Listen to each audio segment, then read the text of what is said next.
부조와 선지자 제17장 야곱의 도망과 유랑. 에서의 분노로 인하여 죽음의 위협을 당한 야곱은 도망자가 되어 아버지의 집을 나서기는 했지만 그는 아버지의 축복은 지니고 다녔다.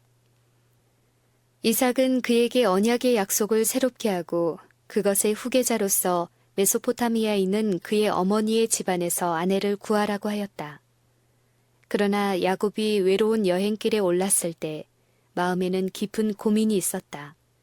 그는 손에 지팡이만 쥔 채 거친 떠돌이 족속들이 살고 있는 지방을 통과하여 수백 리를 여행해야 하였다.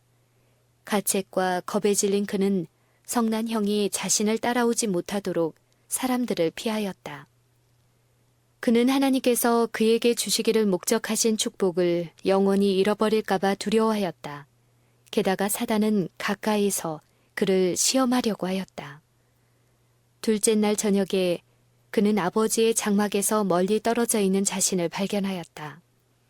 그는 자신이 쫓겨난 사람이라는 것을 느끼고 이 모든 재난이 자신의 잘못된 행동으로 인하여 자신에게 이르렀다는 것을 알았다. 절망의 어두움이 그의 영혼을 억눌러 그는 기도할 용기조차 없었다. 그러나 그는 심히 외로워서 전에는 결코 느껴보지 못했던 하나님의 보호의 필요를 느꼈다. 깊은 겸비로 눈물을 흘리며 그는 자신의 죄를 자복하고 그가 완전히 버림을 당하지 않았다는 어떤 증거를 간청하였다. 그래도 그의 번민하는 마음은 위안을 찾지 못하였다. 그는 자신감을 다 잃어버리고 그의 조상의 하나님이 자신을 버리셨다고 두려워하였다. 그러나 하나님께서는 야곱을 버리지 않으셨다. 그분의 긍휼은 여전히 과오를 범하고 의심이 많은 당신의 종에게 미치고 있었다. 주께서는 자비롭게도 야곱이 바로 필요로 한 구주를 나타내 보이셨다. 그는 범죄하였으나 하나님의 은총을 회복할 수 있는 길이 나타난 것을 보았을 때 그의 마음은 감사로 충만하였다. 여행에 지친 그 방랑자는 돌을 베고 땅에 누웠다. 그는 잠들었을 때 꿈속에서 밝고도 빛나는 사닥다리를 보았는데 그것은 땅에서 하늘까지 닿았다. 그 사닥다리 위에는 천사들이 오르락 내리락 하고 있었다. 그 위에는 영광의 주께서 계시고 하늘에서 그분의 음성이 들렸다. 나는 여호와니 너의 조부 아브라함의 하나님이요 이삭의 하나님이라. 그가 유랑자요 도망자의 신세로 누워있던 땅이 땅의 모든 족속이 너와 네 자손을 인하여 복을 얻으리라는 보증의 말씀과 함께 그와 그의 자손에게 주어졌다. 그 약속은 아브라함과 이삭에 주어졌으며 이제 이것은 야곱에게 반복되었다. 그리고 그가 당면한 외로움과 고통을 특별히 고려하여 안위와 격려의 말씀도 같이 주어졌다. 내가 너와 함께 있어 네가 어디로 가든지 너를 지키며 너를 이끌어 이 땅으로 돌아오게 할지라. 내가 네게 허락한 것을 다 이루기까지 너를 떠나지 아니하리라. 주께서는 야곱을 에워쌀 악한 가마와 그가 당할 위험을 아셨다. 그분께서는 자비로서 이 회개하는 도망자에게 장래를 열어 보이시고 그가 자신에 관한 하나님의 목적을 깨달아서 우상 숭배자들과 간악한 자들 가운데 홀로 있게 될 때에 그에게 분명히 닥쳐올 유혹들을 저항할 준비를 하게 하셨다. 그가 목표로 삼아야 할 높은 표준이 항상 그의 앞에 있을 것이었다. 그리고 그를 통하여 하나님의 목적이 성취되고 있다는 인식은 그를 신실하게 되도록 끊임없이 자극할 것이었다. 이 이상 가운데서 구속의 경륜이 야곱에게 나타나는데 완전하지는 않았으나 그 당시 그에게 필요되는 부분만큼만 나타났다. 그의 꿈 가운데 그에게 나타난 신비스러운 사닥다리는 그리스도께서 나다나엘과의 대화 가운데서 언급하신 것과 동일한 것이었다. 그분께서는 하늘이 열리고 하나님의 사자들이 인자 위에 오르락 내리락 하는 것을 보리라고 말씀하셨다. 사람이 하나님의 정부에 반역하기 전까지는 하나님과 사람 사이에 자유스러운 교통이 있었다. 그러나 아담과 하와의 죄가 하늘과 땅을 분리시켰으므로 사람은 창조주와 교통할 수 없었다. 그러나 세상은 소망 없는 상태로 홀로 내버려지지 않았다. 그 사닥다리는 하나님께서 정하신 교통의 매개인 예수님을 나타낸다. 만일 그분께서 자신의 공로로 죄가 만든 깊은 구렁에 다리를 놓지 않으셨더라면 섬기는 천사들이 타락한 인류와 교통할 수 없었을 것이다. 그리스도께서는 연약하고 절망적인 인생을 무한하신 능력의 근원과 연결시키신다. 이 모든 것이 꿈속에서 야곱에게 계시되었다. 비록 그의 마음이 그 즉시에는 계시의 일부분만을 이해하였을지라도 이 크고 신비스러운 진리는 그가 일평생 연구할 과제이었으며 그가 이해할 수 있게 차츰차츰 밝혀졌다. 야곱은 밤의 깊은 고요 가운데서 잠에서 깨었다. 그 계시의 빛나는 형상들은 사라져버렸다. 다만 한적한 산들의 희미한 윤곽과 그 위에 반짝이는 별들이 빛나는 하늘만이 그의 눈에 들어왔다. 그러나 그는 하나님께서 그와 함께 하신다는 엄숙한 느낌을 가졌다. 그 쓸쓸한 장소는 눈에 보이지 않는 임재로 가득 찼다. 그는 여호와께서 과연 여기 계시거늘 내가 알지 못하였도다. 이곳이여 다른 것이 아니라 이는 하나님의 전이요 이는 하늘의 문이로다 라고 말하였다. 야곱이 아침에 일찍 일어나 배기하였던 돌을 가져 기둥으로 세우고 그 위에 기름을 부었다. 중대한 사건을 기념하는 습관에 따라 야곱은 그가 이 길을 지나갈 때마다 이 거룩한 곳에 머물러 주를 예배하기 위하여 머무르려고 하나님의 자비에 대한 기념비를 세웠다. 그리고 그는 이곳을 베델, 곧 하나님의 전이라고 불렀다. 그는 깊이 감사하는 마음으로 하나님의 임재하심이 그와 함께 하시리라는 약속을 반복하였다. 그리고 그는 엄숙한 맹세를 하였다. 하나님이 나와 함께 계시자 내가 가는 이 길에서 나를 지키시고 먹을 양식과 입을 옷을 주사 나로 평안히 아비 집으로 돌아가게 하시오면 여호와께서 나의 하나님이 되실 것이요 내가 기둥으로 세운 이 돌이 하나님의 전이 될 것이요 하나님께서 내게 주신 모든 것에서 10분 1을 내가 반드시 하나님께 드리겠나이다. 야곱은 여기서 하나님과 약정을 하려고 한 것이 아니었다. 주께서는 이미 그에게 번영을 약속하셨으며 이 맹세는 하나님의 사랑과 자비의 보증에 대한 감사로 그의 마음에서 넘쳐나온 것이었다. 야곱은 하나님께서 자신에게 요구하신 것들을 시인해야 한다고 느꼈으며 또 자신에게 부여된 하나님의 은총의 특별한 표에 보답해야 한다고 느꼈다. 그와 같이 우리에게 내려주신 모든 축복은 우리에게 모든 긍휼을 베푸신 분에게 보답하기를 요구한다. 때때로 그리스도인은 자신의 지난 생애를 회고하며 시련 중에 붙드시고 모든 것이 어둡고 험악하게 보일 때에 그의 앞에 길을 열어주시고 힘이 쇠할 때에 그를 소생시킨 하나님의 귀중한 구원을 감사함으로 회상하여야 한다. 그는 그 모두를 하늘 천사들의 돌봄의 증거로 인식하여야 한다. 이 헤아릴 수 없는 축복들을 고려하여 그는 종종 겸허하고 감사하는 마음으로 여호와께서 내게 주신 모든 은혜를 무엇으로 보답할꼬 라고 자문해 보아야 한다. 우리의 시간, 우리의 재간, 우리의 재산은 우리에게 이런 축복들을 위탁하신 분께 거룩히 바쳐져야 한다. 우리를 위하여 특별한 구원을 베푸시거나 새롭고 얘기하지 않은 은총이 우리에게 허락될 때마다 우리는 말로써 감사할 뿐 아니라 야곱처럼 그분의 사업에 예물과 헌금을 드려 하나님의 선하심을 인정하여야 한다. 끊임없이 하나님의 축복을 받는 우리는 드리는 일도 끊임없이 해야 한다.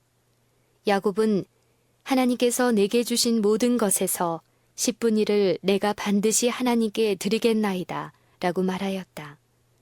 복음의 충만한 빛과 특권을 누리는 우리들이 은총을 적게 받던 옛날에 살던 사람들이 드린 것보다 적게 드리고 만족할 것인가?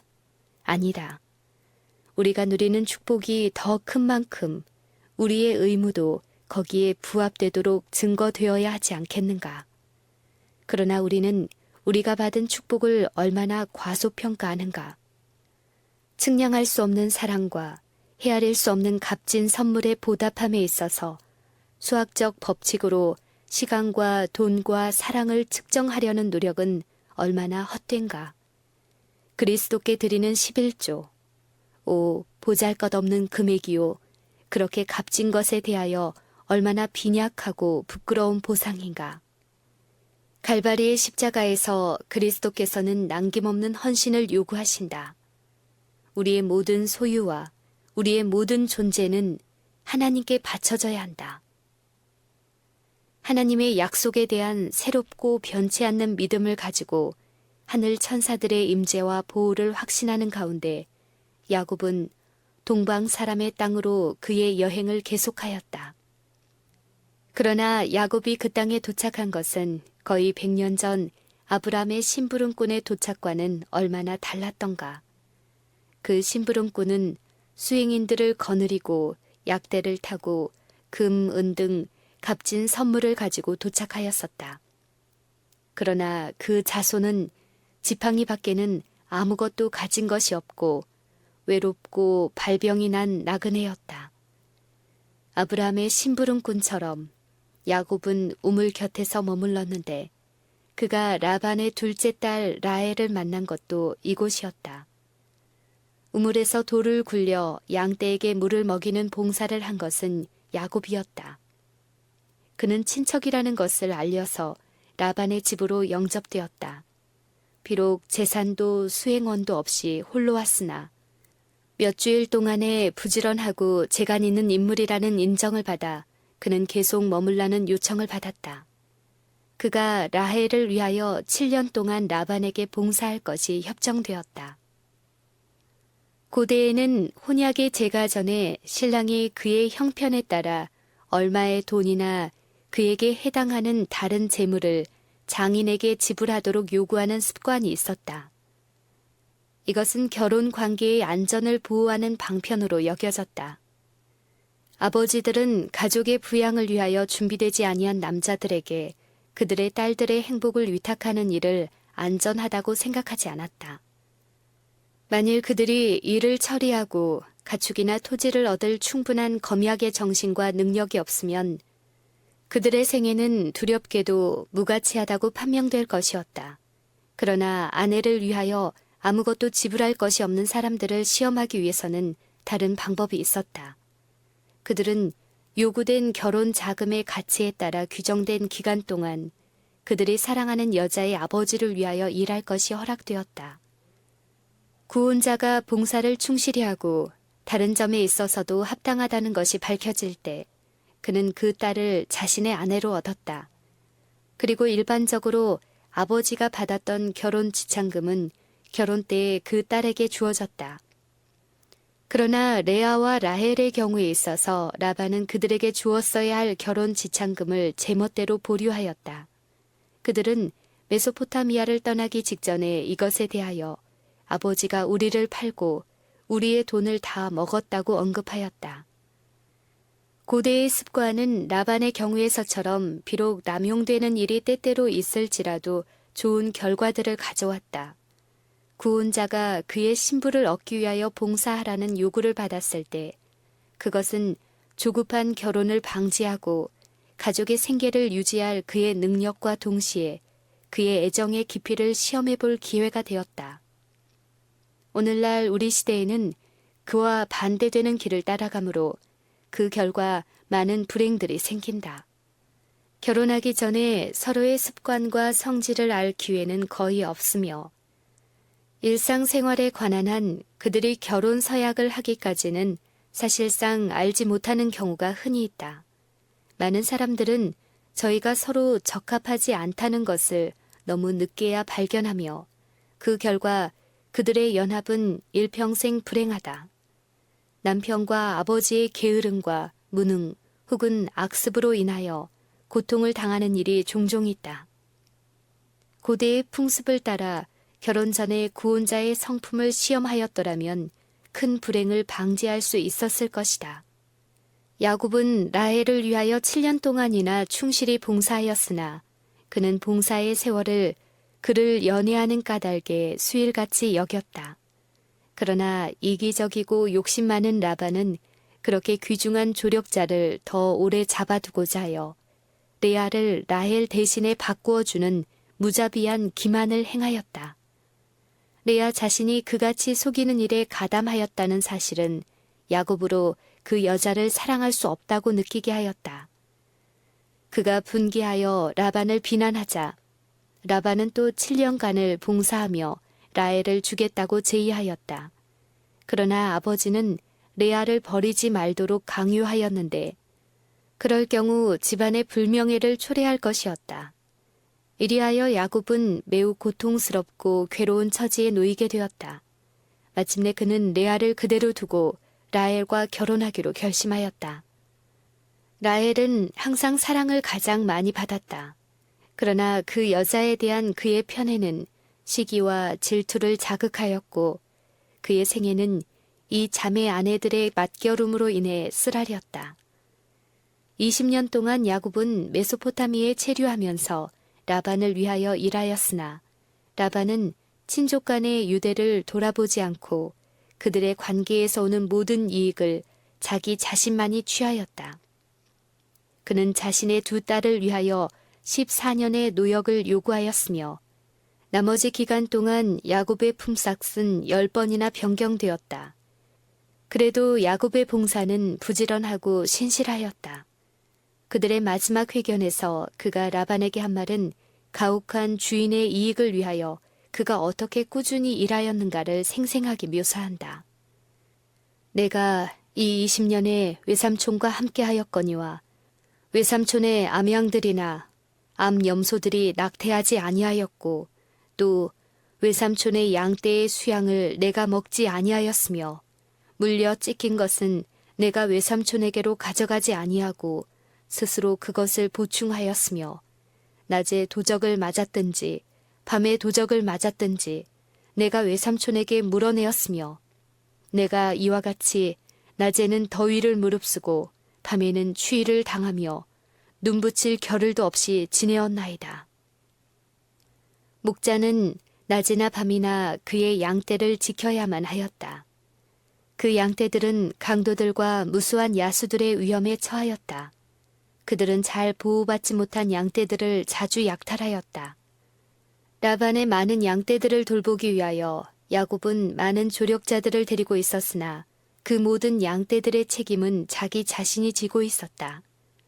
건조한 계절에는 목말라 죽지 않도록 보호하고 가장 추운 계절에는 밤에 내리는 심한 서리에 떨지 않도록 보호하기 위하여 연중 어떤 때는 몸소 양떼들과 함께 있어야 할 필요가 있었다. 야곱은 목자장이었고 그가 고용한 종들은 수하의 목자들이었다. 만일 어떤 양이 없어지면 목자장이 손해를 보았다. 만일 양떼가 번성하지 아니하면 그는 그 양떼를 돌보도록 책임을 맡긴 종들을 불러 엄히 문책하였다. 부지런하며 수고를 아끼지 않는 목자의 생애와 그의 책임하에 맡겨진 무력한 동물에 대한 그의 부드러운 동정심은 영감받은 성경 기자들로 말미암아 복음의 가장 귀중한 어떤 진리를 설명하는 데 사용되었다. 그리스도께서는 당신의 백성과의 관계에 있어서 한 목자로 비유되었다. 타락 후에 그분께서는 당신의 양들이 죄의 어두운 길에서 멸망당할 운명에 있는 것을 보셨다. 이 방황하는 양들을 구원하시려고 그분께서는 영예롭고 영광스러운 당신의 아버지의 집을 떠나셨다. 그분께서는 그 잃어버린 자를 내가 찾으며 쫓긴 자를 내가 돌아오게 하며 상한 자를 내가 싸매어 주며 병든 자를 내가 강하게 하리라. 내가 내 양떼를 구원하여 그들로 다시는 노략거리가 되지 않게 하고 땅의 짐승에 삼킨 바 되지 아니하게 하리라고 말씀하신다.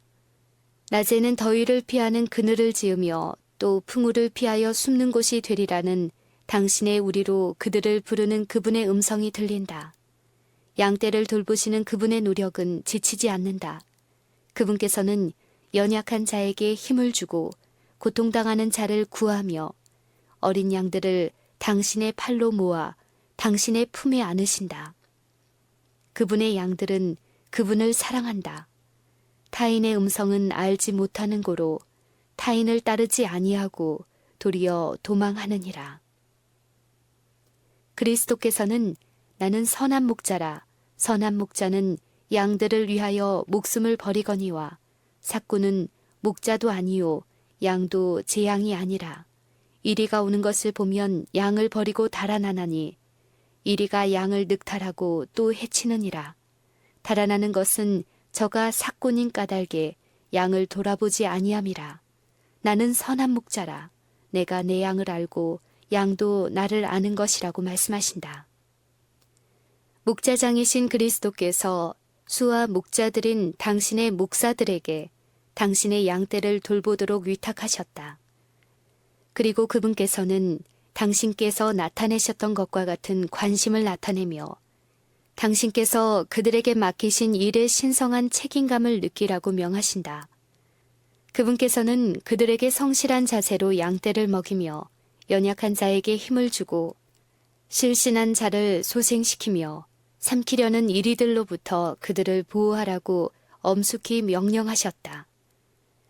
그리스도께서는 양들을 구원하려고 친히 당신의 생명을 버리셨으며 그분께서는 당신의 목자들에게 그 같은 사랑을 그 모본으로 나타내신다. 그러나 삭구는 양도 제 양이 아니므로 양떼에 진정한 관심을 가지지 않는다. 그는 다만 보수를 얻기 위하여 일하며 자기 자신을 돌볼 뿐이다. 그는 자기에게 맡겨진 일에 대한 관심 대신에 자신의 이익을 도모하며 위험하거나 위급할 때에는 양떼를 버리고 도망갈 것이다. 사도 베드로는 수와 목자들에게 권고한다. 너희 중에 있는 하나님의 양무리를 치되 부득이함으로 하지 말고 오직 하나님의 뜻을 좇아 자원함으로 하며 더러운 일을 위하여 하지 말고 오직 즐거운 뜻으로 하며 맡기온 자들에게 주장하는 자세를 하지 말고 오직 양 무리의 본이 되라. 바울은 너희는 자기를 위하여 또는 온 양떼를 위하여 삼가라. 성령이 저들 가운데 너희로 감독자를 삼고 하나님이 자기 피로 사신 교회를 치게 하셨느니라. 내가 떠난 후에 흉악한 이리가 너희에게 들어와서 그 양떼를 아끼지 아니하리라고 말한다.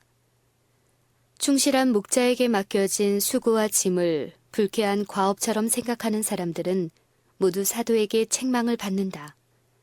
부득이함으로 하지 말고 오직 하나님의 뜻을 좇아 자원함으로 하며 더러운 일을 위하여 하지 말고 오직 즐거운 뜻으로 하라.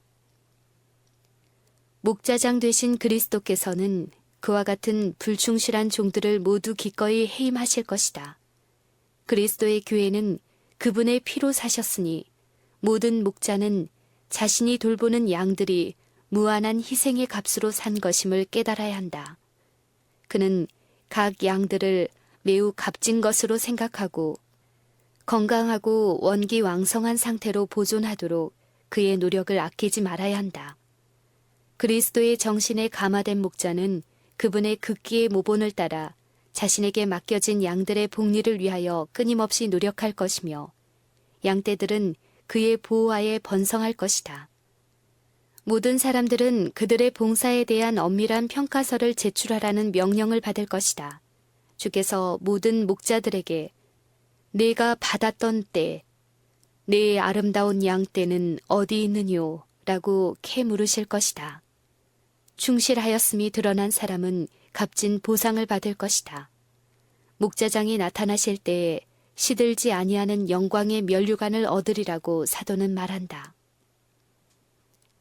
라반을 위해 봉사하는 데 실증이 난 야곱은 가나안으로 돌아가겠다고 제의하면서 장인에게 나를 보내어 내 고향 내 본토로 가게 하시되 내가 외삼촌에게서 일하고 얻은 처자를 내게 주어 나로 가게 하소서.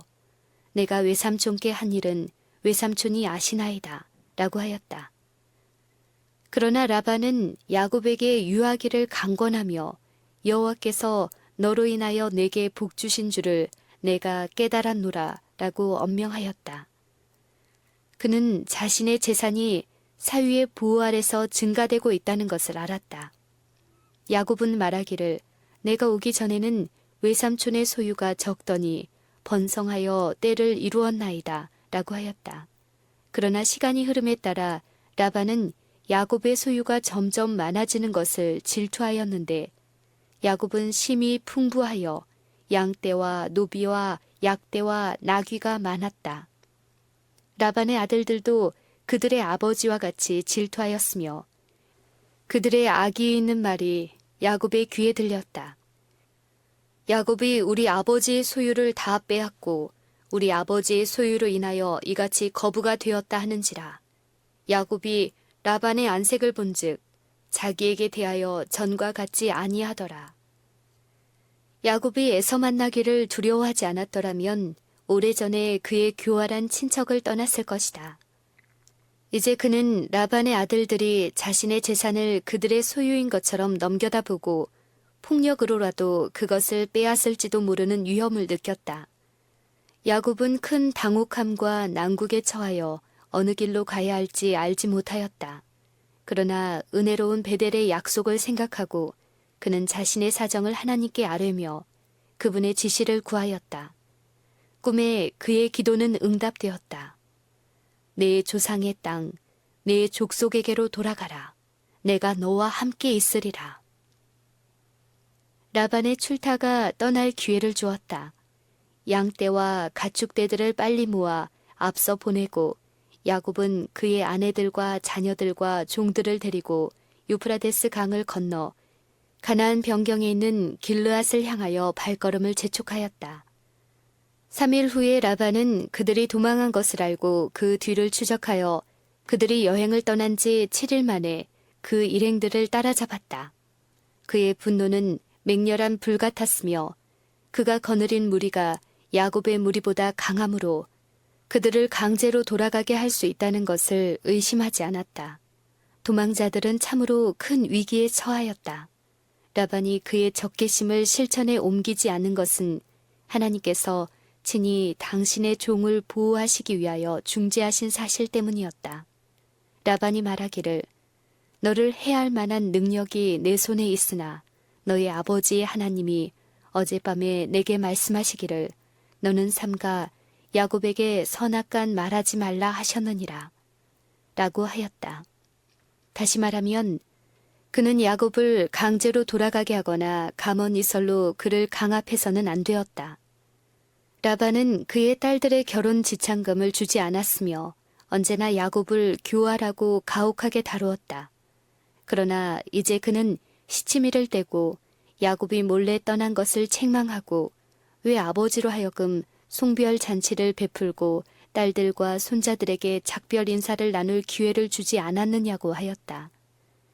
그에 대한 대답으로 야곱은 라반의 이기적이요 탐욕적인 수단을 솔직하게 지적하고 자신의 충실과 정직에 대한 증거를 들어 그에게 호소하였다. 야곱은 우리 아버지의 하나님, 아브라함의 하나님, 곧 이삭에 경외하는 이가 나와 함께 계시지 아니하셨다면 외삼촌께서 이제 나를 공수로 돌려보내셨으리다마는 하나님이 나의 고난과 내 손의 수고를 감찰하시고 어젯밤에 외삼촌을 책망하셨나이다 라고 말하였다. 라반은 야곱이 들춰내는 사실들을 부인할 수 없었고 이제 그는 화평의 언약을 맺을 것을 제의하였다. 야곱은 그 제의에 동의하였고 돌무더기를 쌓아 계약의 표를 삼았다.